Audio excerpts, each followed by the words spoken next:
The Australian Financial Review.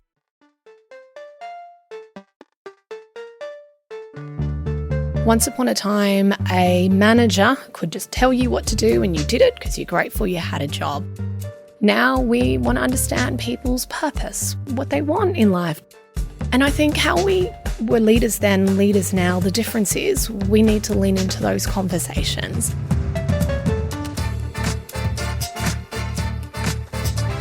Hi, I'm Sally Patton, editor of Boss from the Australian Financial Review, and welcome to 15 Minutes with the Boss, a podcast about success and failure and everything in between. And of course, along the way, we're hoping to get some really great advice from our leaders. My guest today is Therese Frangie, the Chief Executive of Oporto. Hi, Therese, how are you? Hi, Sally. I'm well, thank you. Thanks for having me.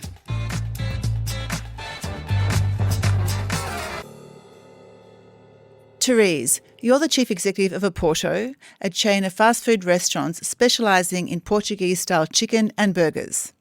The restaurant chain's turnover is more than $350 million a year, and you have about 4,000 employees. And my fun fact is that your biggest selling item is the Bondi Burger, of which you sell 5.2 million a year. Now, we've only got 15 minutes, which is not long. I'm going to start the clock right now. My first question is about your morning routine. What happens? What time do you get up? And are you a coffee drinker? I'm a big believer in managing my cognitive load and decision fatigue. So several years ago, I implemented a morning routine that I printed out and posted on my wardrobe. And so since then, my morning is autopilot. I wake up at 5 a.m. every day, go to the bathroom, I brush my teeth, which I know is controversial. They say you should brush it after breakfast. But I think efficiency, I'm there, I brush my teeth, I do my hair. I then do about 15 minutes of either meditation or yoga, pending what I'm feeling like for the day. And then I give myself an hour. And that hour could be catching up on work, or it could be family admin, or it could be things like reading the news and catching up on industry studies and what's happening with the competition. And then parenting mode kicks in. So I have 3 beautiful girls. They all wake up at that point. I make lunch boxes, get them ready for school, and then I'm out the door before 8 o'clock every morning. So are you out the door with no breakfast? No, breakfast is a absolute must for me every single day. So generally when I'm getting the kids breakfast, I get myself, but I can't function without breakfast. That is the one meal I won't miss. And what is breakfast? Generally eggs. I really like putting a bit of butter in the pan, putting some frozen peas in there and scrambling a couple of eggs on top. That's generally my go-to. Or if I'm feeling like I need some more carbs, I'll put some sourdough in the toaster. And what's so amazing about my sourdough is that my mum makes it for us. She's obsessed with baking sourdough. So I have a whole variety in my freezer, from plain to seeded to wholemeal to olive and rosemary was the latest. And that tastes delicious with eggs. Wow, you need to rent your mum out. That sounds amazing. She's a little bored at the moment, which means we get a lot of food sent our way, and I'm very grateful for that. Oh, I love that. So my next question is about your career. Has there been a pivotal moment in your career, a project you worked on, a promotion you were given, or a job you applied for that changed the trajectory of what you were doing? Yeah, there was a pivotal moment in my career, and it was my early days at Mad Mex, which was about 8 years ago now. And I was really struggling to get along with the founder. We were consistently butting heads, and we had this brilliant business coach. Her name was Julie Spring, and she came in and I was having a chat to her one day and expressing my frustrations and challenges. And she said, "Therese, I want to teach you about the concept of ego." And initially I got a little triggered and offended, and I thought, oh, I'm not egotistic. Why do you want to talk to me about ego? And she went on to share with me that ego isn't about being egotistic. Our ego is there to protect ourselves. And when somebody challenges us or has a different point of view or comes across in a way that we're not used to, it's something different, because our ego is there to protect us, it rears its ugly head. And how we react isn't always the best. I went on to do a lot of research on ego and read lots of books on the matter. And I realised quite consciously at first that in situations where my viewpoints were challenged, physically, but also the words I used changed. I would tense up. I would not listen anymore. So what I tried to do really consciously was in those moments, tell myself, put your shoulders down. We're not at attack here. There's no reason to be fearful. And then over time, I've now realized that in those situations, naturally, and particularly with the founder, I'd just sit down instead of tense up. I'd lean into the conversation. I'd start asking questions. And that then led to another 7.5 years with Mad Mex. I had so many career opportunities. I became COO and I became CEO, where I took over from the founder, which was such a huge privilege. And it was all because of that conversation, which taught me that it all came down to me and how I was handling situations wasn't the right way for a leader, and there were better ways I could do it. So you didn't automatically take a defensive stance, which you had been doing? Exactly. And do you know why you think you were taking that defensive stance? So when it comes to your ego, it's fear. It's protecting you. And I think I was taking it because we believe as we grow through life that there are certain ways you should do things. And my thinking at the time were CEOs should act and perform in a certain way. And what I realized is there is no right way. We're humans. Everybody goes about things in different ways. And the founder had his leadership style and I had mine. And there were no right or wrong ways. That was just our way. And that's okay. I love that. Okay. What's the best piece of career advice you've ever been given? You have a choice. Whatever comes your way, if it's a challenge, if it's an opportunity, a decision, you have a choice in how you handle that. You could choose to take the opportunity. You can choose to say it's too hard. You can choose to negotiate.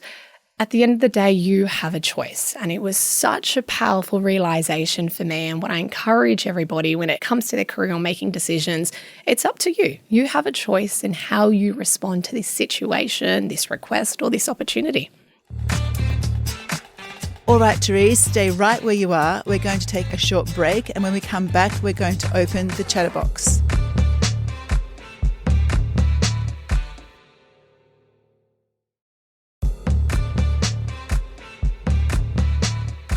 Welcome back to 15 Minutes with the Boss. I'm here with Therese Frangie, the Chief Executive of Oporto. Now, Therese, this is our section called the Chatterbox. In front of you is a somewhat lo-fi cardboard box with around 20 random questions folded up inside. Are you ready to pick the first one? Okay, let's do this. In your experience, what is the best way to get a promotion? It's everything you do before the promotion. And that's not just getting the right qualifications or working really hard. Once upon a time, we thought if we put our head down, work really hard, we will get that promotion. But over the years, I've learned, and what I encourage others, it's the relationships you build. It's the networking so that you understand more than just your role. You understand what's happening in the broader business across multiple departments. And it's keeping the discussions open with your line manager so that when the opportunity comes up, and you apply for it, they know that you have been interested and you've been working for it all along, or they can have that conversation with you and let you know why you're not ready yet for the promotion and what you need to do. But it really is the days, the months, the years leading up to the promotion that are the most important. Set yourself goals of where you want to go, what's your next step, so that when the promotion arises, you're the top candidate for the role. So do you have goals, say, for example, 5-year goals, 10-year goals? So I have 3-year, and if you open my wardrobe, I have a vision board inside and it shares what my 3 years look like. And it's not just personal goals, it's goals for Oporto as well. So where I want to take the business, might be revenue goals, but it also has personal goals. So where do I see myself in 1 year, 2 year, 3 years in terms of my role?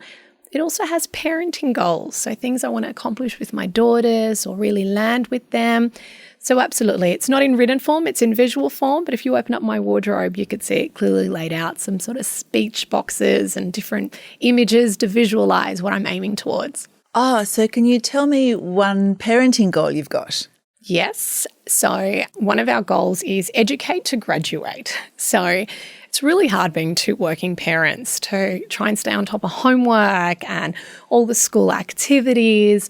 So a conversation my husband and I had was just about leading by example, and throughout our day, when we do have time with them, just educating them all around the world. So whatever they choose to do when they're older didn't come down to the fact we didn't do their spelling words that week, but it came to this holistic thinking around every little bit that's going to help you graduate. It's not just about doing your exams or studying a particular subject. It's about understanding how the world goes round and how workplaces operate and businesses operate. So my husband also has a vision board. I may or may not have done it for him, but his has the exact same thing for me in parenting goals, educate to graduate.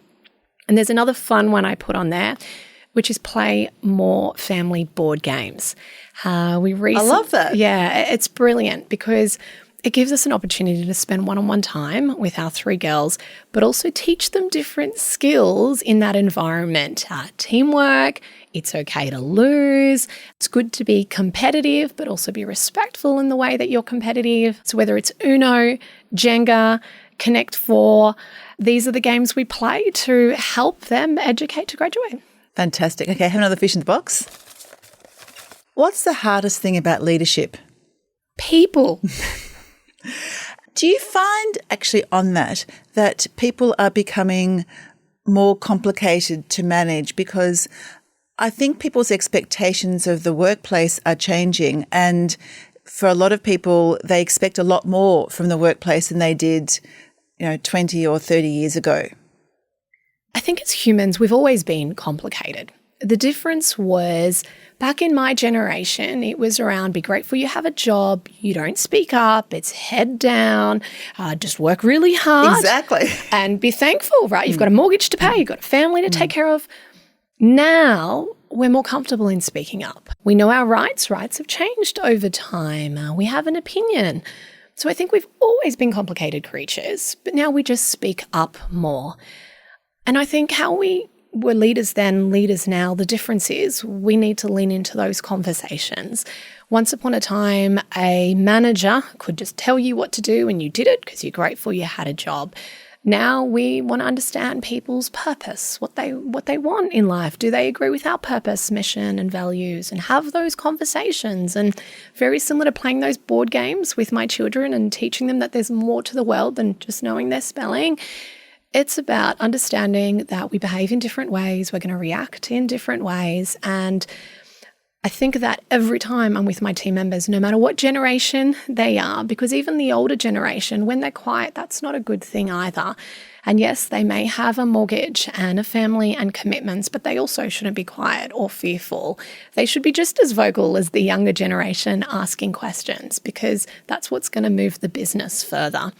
And I think our responsibility as leaders is to acknowledge that, and instead of whinge about that, work out ways to better deal with that. So can you lean into those conversations and take into account their personal circumstances while maintaining a high-performance culture? Of course you can. People work for us. Humans work for us. We're not robots. So we come to work as our whole selves, and that could mean that our kids were giving us a really hard time that morning. That could mean recent story, found out our daughter snuck out of the house last night. So of course that's going to occupy your headspace. So let's talk about it. We're a team. And if we remember that and know that our team bring their whole self to work, there's no more, I'll leave your personal life at the door. Yes, you bring your professional self to work, but you're only going to be your best self if you try and address all aspects of your life. Okay. All right. Have another fish in the box. How do you create a positive culture at Oporto? It all starts from the top. It starts with me and it starts with my team. I'm a big believer in just nipping it in the bud. If something is festering, if I could see someone isn't quite themselves, hey, let's have a chat. We don't want negativity to spread. We don't want a toxic nature to spread. It starts with me. And if there's a day where I'm not feeling myself and maybe I'm feeling a little cynical that day or I'm a little tired, I will acknowledge that. I would openly say, if something challenging's come my way in that meeting, I'd say, team, I'm really sorry. One of my daughters was sick last night. I've had a really late night and this is not an excuse.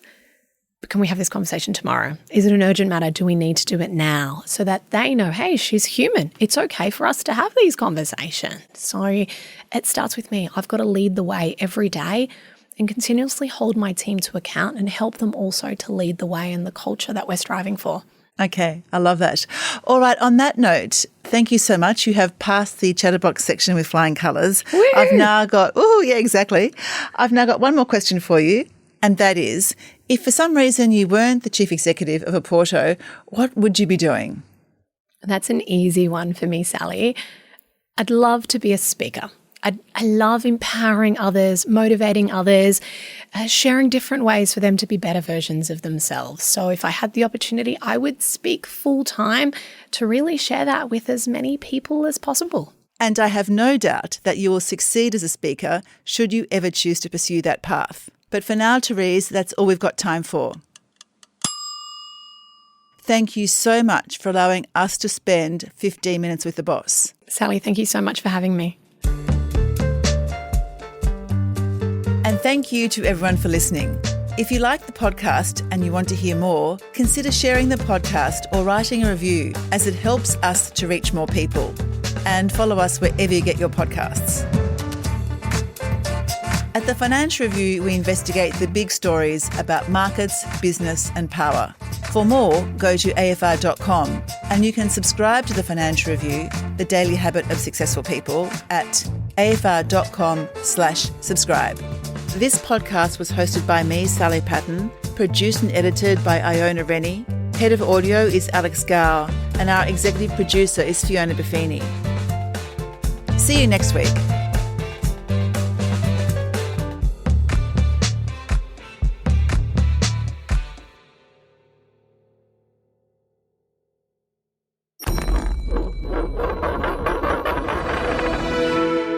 The Australian Financial Review.